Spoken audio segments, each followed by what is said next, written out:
I've always been a gamer, maybe even too much. Most of my days begin and end in front of a screen, searching for games that challenge me. It's more than a hobby. It's almost an escape. I spend hours on forums, mostly horror ones, looking for something new, something beyond what I'm used to. But in recent weeks, I've been feeling a strange restlessness. Maybe it was the routine, or maybe the games were getting predictable, but it felt like I was missing something. Until that night, I was browsing a forum I rarely visit when a private message popped up. It was from an anonymous user, no photo, no history. "Want to test something exclusive?" the message said. This game, he promised, was an intense and unique experience. Something for those who seek to go beyond the surface of entertainment. There was a link in the message, and every fiber of my being knew that it could be a terrible idea. But at the same time, I felt a curiosity that was almost impossible to ignore. Against my better judgment, I clicked. The link took me to a strange, overly simple page. It looked like one of those old internet sites, with basic text and a black and white image of a closed door. At the top of the screen, a phrase flashed, "For the brave only." With a slight tremble in my hand, I downloaded the file. When the download finished, I opened the file. The game started in a strange, almost rudimentary way. The screen was dark, with a single line of text saying "Start." I pressed enter, and the first level appeared. It wasn't anything fancy, but something about it was unsettling. There was a blurry photo of a person, an image barely visible, but one that sent a chill down my spine. Next to the photo was a string of numbers, coordinates, apparently. I laughed, trying to mask the discomfort. Great, a game with mysterious coordinates, very creative. I typed the coordinates into an online map and found that they pointed to a place not too far away. It all still seemed part of the game's mystery, so I continued. I moved to the next level, expecting more of the same, but then a new image appeared. A face that seemed sharper and a bit more familiar. I felt a chill down my spine, but I pressed on to the next level. As the levels progressed, I noticed that the images and coordinates started looking too much like real places and real people, and a deeper sense of discomfort began to settle in. Things really started to get strange. Each level revealed a new coordinate with an image, and I could no longer ignore how real everything looked.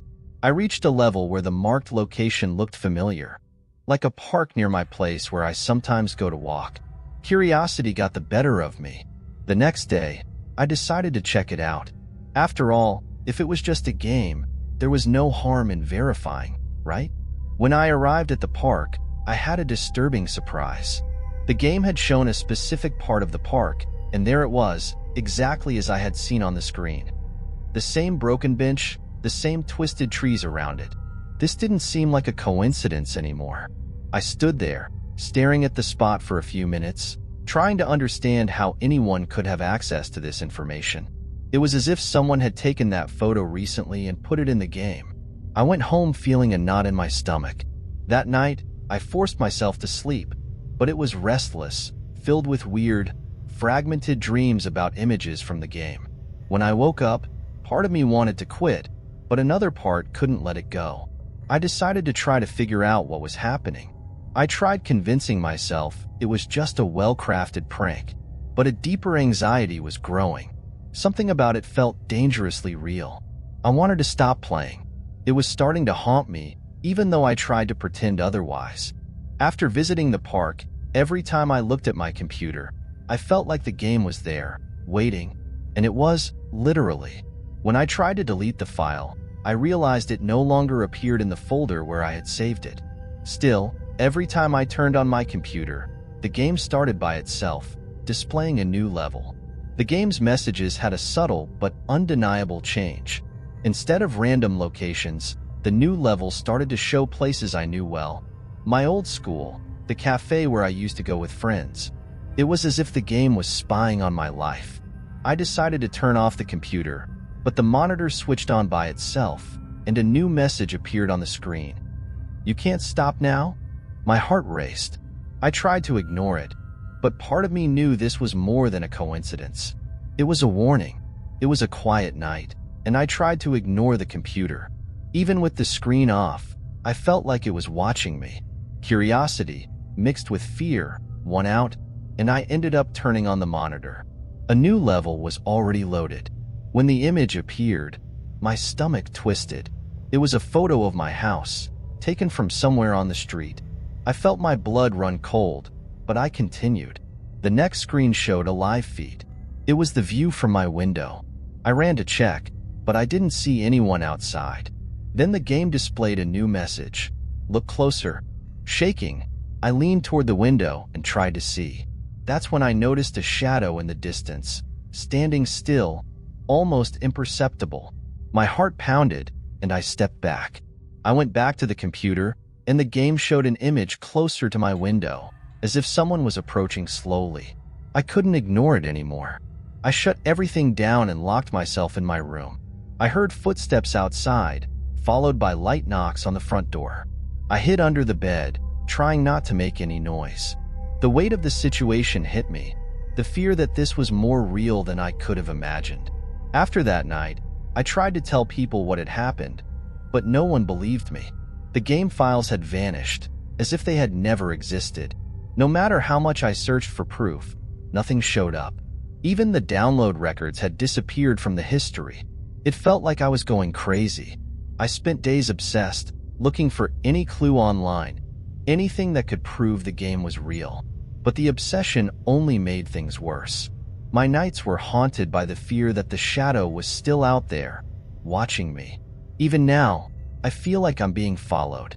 No matter where I go, I have the sense that the game isn't over. Every unexpected sound, every movement around me, the fear returns. It's as if the last level is still waiting for me, outside the game and in my own life.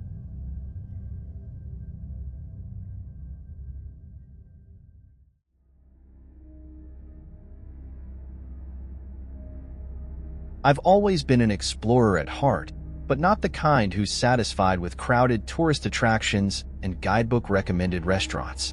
I've always looked for something more authentic, maybe even a bit dark. It was one random night, while browsing a shady forum, that I came across a mention of a secret restaurant. There was no fixed address, just coordinates and a clear warning. The experience is not for everyone. That piqued my curiosity. I followed the coordinates, wondering if there was actually something there, or if it was just an urban legend. When I arrived, the setting was uncomfortable. The street was empty, surrounded by old, silent buildings, almost as if time had stopped. The few street lamps flickered faintly, casting elongated shadows that gave the area a deserted feel. The sense of being out of my element was tangible, but I ignored it. After all, it wasn't the first time I felt like this in search of an adventure. When I finally found the restaurant, it seemed to emerge from the shadows, a low, simple building with a discreet sign. I took a deep breath and stepped inside, unaware that this step would be the beginning of an experience far different from what I had imagined. The air changed as soon as I stepped in. The place had a vintage decor, with dark wooden furniture and dim lighting. An almost oppressive atmosphere enveloped me, as if the room was examining me, not the other way around. A maitre appeared almost immediately.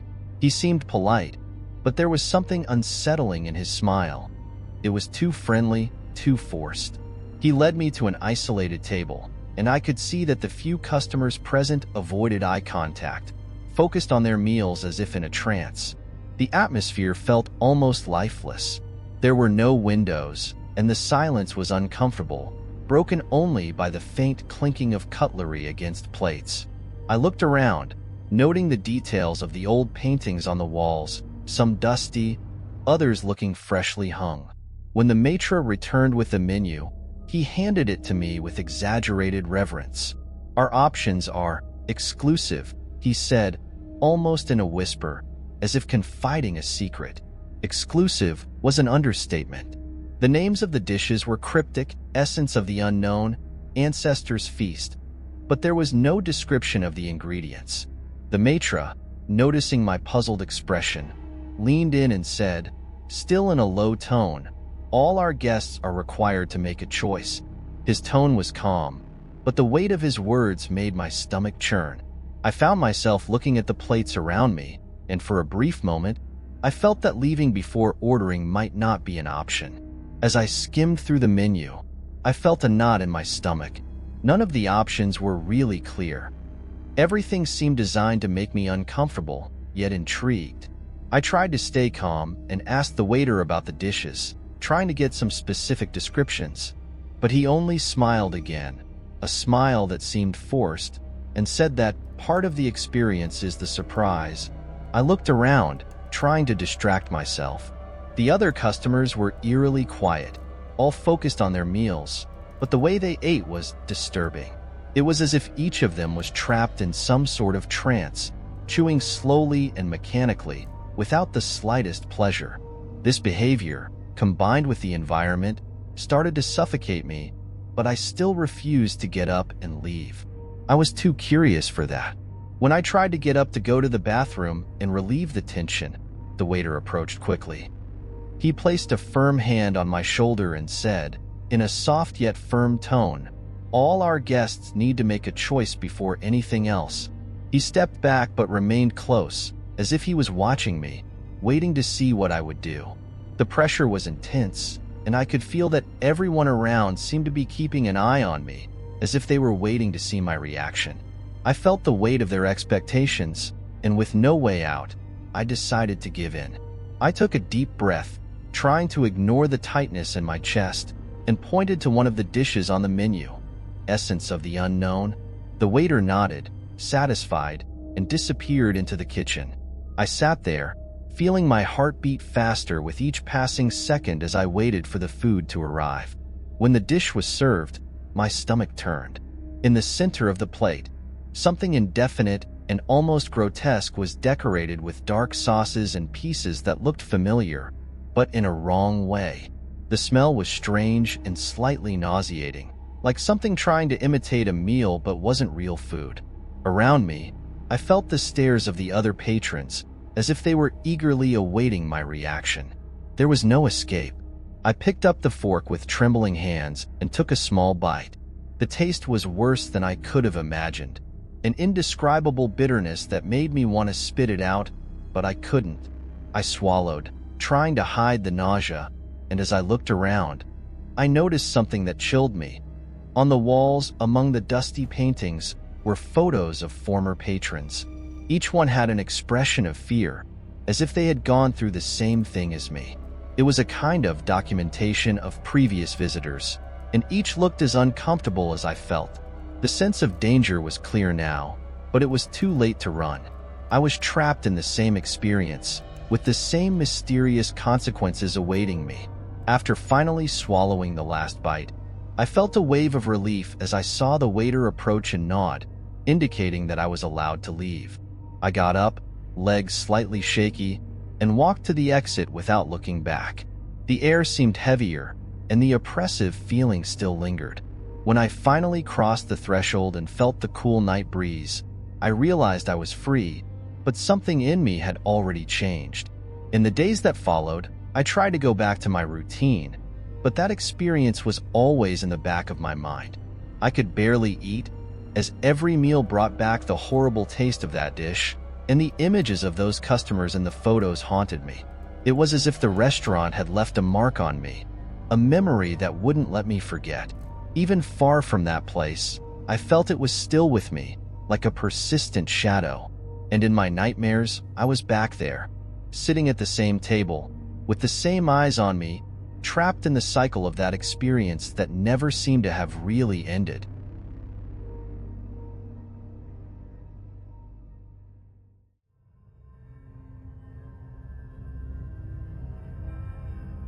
She was just another normal day in my routine.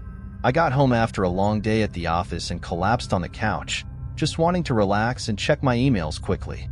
I felt a strange anxiety when doing so, an inexplicable kind of nervousness. It seemed silly, but for some reason, over the past few weeks, I'd become increasingly uncomfortable every time I opened my inbox, as if I were expecting something but didn't know what. At work, recent conversations among my coworkers had only added to this unease. They talked about privacy invasions in the city and even mentioned rumors of a disappearances list circulating on dark forums. I thought it was all exaggerated, but the discomfort lingered. It was like something irritating, subtle, that I tried to ignore. That night, I ended up going to bed with a heavy feeling I couldn't quite place. It was one of those vague senses you can't explain or pinpoint, but you know something isn't right, like a shadow hovering just out of sight. The next morning, when I arrived at the office, the atmosphere felt tense. I noticed one of my coworkers, Paul, was especially quiet, almost always looking at his computer with a serious expression. He and I had never really gotten along. But that week he seemed different, more attentive, as if something were bothering him. I felt a slight discomfort every time I walked past him. On top of that, the place seemed colder than usual, or maybe it was just me. I sensed a strange tension in the air, like everyone around me knew something I didn't. Even small interactions at work had become awkward. When I needed an urgent reply to an email, I realized several people seemed to avoid me or glance at me quickly. Arriving home that night, the feeling of being watched grew stronger. I had left the blinds open, but for some reason, the shadows in the windows didn't seem right. Or maybe it was just my imagination playing tricks after so much time hearing strange rumors and stories. I sighed and turned off the hallway light, trying to calm my mind. The next day, as soon as I opened my email, a peculiar subject line caught my eye. Next disappearances. A chill ran through me as I read those words, but I took a deep breath and clicked to open the message. Inside, there was a list of names, and among them, mine was highlighted in red. I froze for a few seconds, trying to process what I was seeing. My first reaction was to laugh, convincing myself that it was just a sick joke, some sort of spam. Who does something like this? I thought. But no matter how much I tried to ignore it, the feeling that it was something more serious stuck with me. I decided to delete the email, close my laptop, and try to move on. However, I couldn't stop thinking about it throughout the day. Why would my name be on that list? Who would send something like this? And, above all, how did they have my personal email?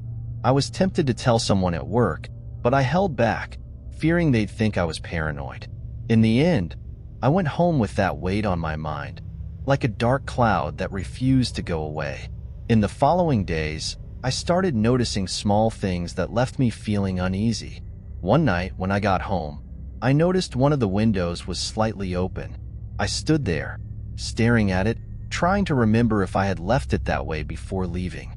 My rational side told me I had, but something about it didn't fully convince me. Other things began to feel strange too. At work, certain items on my desk were out of place. A pen that I always left on the right side was now on the left. A notebook I normally kept in the drawer was lying on the desk. Small, insignificant details, but adding it all up started putting me on edge. One night, as I was walking back home, I saw a car parked across the street. I tried not to pay it much attention, but as I approached my door, I felt someone's eyes on me. I looked back quickly, but the car was gone, leaving only the sense that I wasn't alone. Things were definitely getting stranger, and I couldn't ignore the signs anymore. The nights became increasingly disturbing. One evening, when I unlocked my front door, I noticed the lock felt stiffer than usual, as if someone had tampered with it. That alarmed me, but I didn't know who to turn to. Maybe I'm just getting paranoid, I thought. Still, the feeling that something was very wrong grew stronger every day. At work, things got worse. Certain files I knew were on my desk had disappeared. I asked my coworkers, but no one knew anything, and Paul, who always seemed so attentive to everything, just shrugged. My stomach turned with each new item out of place, each subtle change. That same night, the car I'd seen before was back. It stopped across the street as I unlocked my door. This time, I didn't hesitate. I approached it, trying to peer through the glass. I saw a hooded figure in the driver's seat, motionless, just watching me. A chill ran down my spine, and I quickly entered my house, locking every door. I didn't know who that person was, but fear was starting to take over me. The next night, I got home later than usual. When I opened the door, I could tell something was definitely off. The shadows in the windows seemed different, and there was a strange tension in the air, as if someone had been there, waiting. I took a deep breath and walked inside. Suddenly, I saw a quick shadow pass by the corner of the hallway. My heart raced, but my mind was in denial. This can't be real, I thought. But then I heard a faint whisper, my name, spoken in a barely audible voice. Without a second thought, I turned and ran to the back door. The sense of danger was overwhelming, and I knew that if I stayed there, something terrible would happen. I managed to get out and hide in the yard, peering through the windows to see who was inside. I saw a tall, hooded figure moving slowly through the house, as if searching for me. Without waiting any longer, I ran to the nearest neighbor, praying he'd be home. After that night, I couldn't live the same way anymore.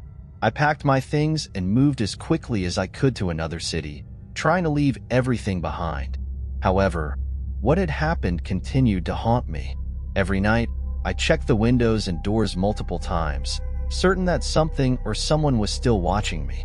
Days went by, and although I was in a new place, the feeling of being followed never completely disappeared.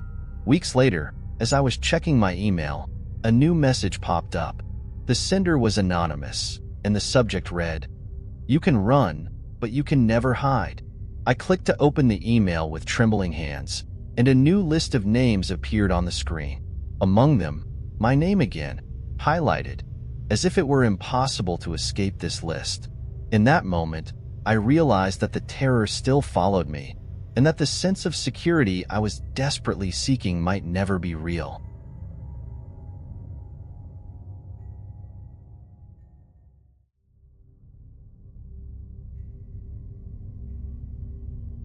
I've always been curious about the darker corners of the internet.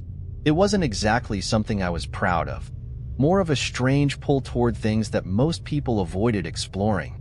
So, on a sleepless night, I came across a link in an anonymous forum, a link that promised something called live surveillance. I laughed at the time, figuring it was just a prank or one of those sites with nothing interesting, but something drew me to click. The site loaded with a basic, dark layout, almost unsettling in its simplicity. The letters were in red over a black background, almost hard to read, and at the top of the page, a title flashed, "Watch in real time," almost like a dare. Just below it, a button said "Start." There was something strange about that site. The feeling was uncomfortable, like something was off.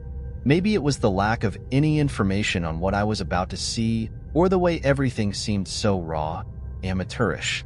I took a deep breath and clicked. When the screen loaded, I saw a list of cameras, each with a vague description like "busy corner" and "park with trees." On impulse, I chose the first option, which opened a live feed of some random street. Nothing much, just people walking back and forth, cars passing by. I sighed, disappointed, thinking I had been wrong about the excitement of the site. But something kept pulling me back. I could feel my heart beating a bit faster, as if I were expecting something, though I couldn't quite say what.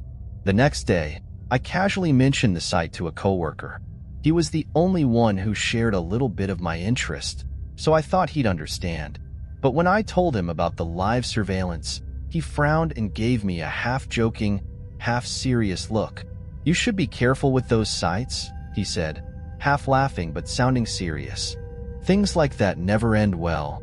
I laughed on the outside, but inside, a faint doubt crept in. Was I really getting myself into something dangerous? I tried to brush the thought away, but the truth was, I couldn't get the sight out of my head. That night, I decided to go back. The street feed looked the same, but this time, I noticed that some of the cameras showed familiar places. A coffee shop I passed on the way to get my morning coffee showed up on one of the feeds, and later, a library close to my house. I thought it was curious, but tried to convince myself it was just a coincidence. Even so, I couldn't shake off that uncomfortable feeling. Over the next few days, that sense that something was off only got stronger. I tried to ignore the site, but I kept going back whenever I had a free moment. It seemed that the more I watched, the harder it was to pull away. One night, while scrolling through the cameras, I noticed something that made my stomach turn. The feed showed a random street, full of people walking, but when I looked closer, I realized it was a street I knew well, the main avenue near my apartment. That made me uneasy, but I tried to rationalize it. It must be some public camera, I thought. Still, the fact that it was so close to home made me feel as if I was somehow being watched. As I convinced myself it was just a coincidence, the cameras seemed to conspire to prove me wrong. With each visit, more familiar locations appeared. The coffee shop, the library, even a park I usually walked through on my way back home. With every view, the line between coincidence and purpose blurred, but I clung to the idea that there was nothing strange about this. It was all a matter of perspective, right? But deep down, I knew it was more than that. And despite the unease, I couldn't resist coming back to watch. A few days later, when I opened the site again, the first image that appeared made my blood run cold. It was the entrance to my building, unmistakable. The camera was positioned to capture the entire sidewalk and the entrance door. I could barely breathe as I stared at the feed. My hands were sweating, but I kept watching anyway, like I was in some kind of trance. People walked by the front of the building, clueless. I knew I should close the site, but something inside me forced me to keep watching. It was like a voice whispering for me not to stop, to keep going. Each new day, the cameras seemed to get closer. Soon, I saw an image of the internal staircase in my building, like someone was climbing it. A chill ran down my spine. My heart raced with every frame, every step echoing in the stairwell. I wanted to stop, to shut everything down, but I was trapped, powerless and terrified, not knowing if I was really being followed or if it was all just in my imagination. Even after everything I had seen, I went back to the site once more. It was like I had lost control over my own curiosity, a strange need to see how far it would go. This time, the image that appeared on the screen nearly stopped my heart. It was my own living room. I froze, staring at the screen, trying to process what was happening. The camera showed the room from an angle I couldn't identify, like it was hidden somewhere I didn't know about. I could see myself on the screen, standing there, exactly as I was at that moment. Panic flooded me. Suddenly, a message appeared at the bottom of the screen. "Look, he knows we're here." My heart nearly jumped out of my chest. More messages started appearing, all written in a casual tone, like they were commenting on a TV show. "He looks scared." Another message read. I tried to exit the site, but the page wouldn't respond. It was like it was stuck in a loop, forcing me to watch myself under the gaze of an unknown, anonymous audience. The terror peaked when one of the messages read, "He has no idea how many cameras are around him." At that moment, I felt like all the air had been sucked out of the room. I was surrounded, vulnerable, with no idea where or how many cameras could be hidden. Desperation took over as I kept trying to close the site, feeling the adrenaline course through me. After what felt like an eternity, I managed to disconnect the computer, pulling the cable out of the wall with trembling hands. The image on the screen vanished, but the feeling of being watched remained. I covered every camera I could find and turned off my phone, but it wasn't enough to calm me down. I went to the window, looking out as if I could see whoever was watching, but everything seemed normal.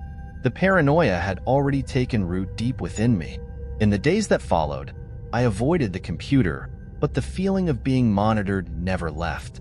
I knew I should move on, that it was just my mind playing tricks, but something inside me couldn't forget what I had seen. Every time I walked through the living room, I looked around the corners, searching for any blinking light, any sign that the cameras were still there. The story ends with me sitting in the dark, unable to relax. The light on my webcam blinks suddenly, as if it had turned on without me noticing. The idea that the surveillance never really stopped haunts me, and a last rush of panic takes over, leaving an unsettling question hanging. Will I ever truly escape this constant gaze?